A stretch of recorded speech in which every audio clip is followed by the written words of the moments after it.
Meir en helmingur á félagslega kerfinu sem koma til eins og frá MENAPT-löndunum í Danmörku Já. og Bretlandi.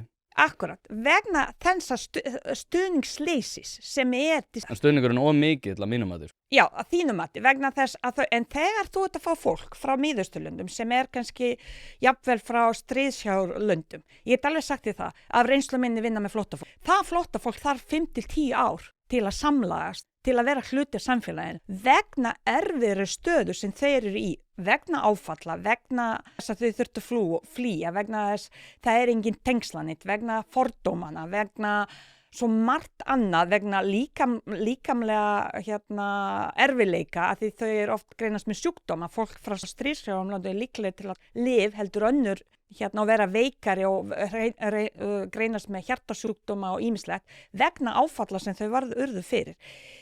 Ef þetta allt saman tekið, á þessum málum ekki vel tekið, hvorki hér né annars staðar.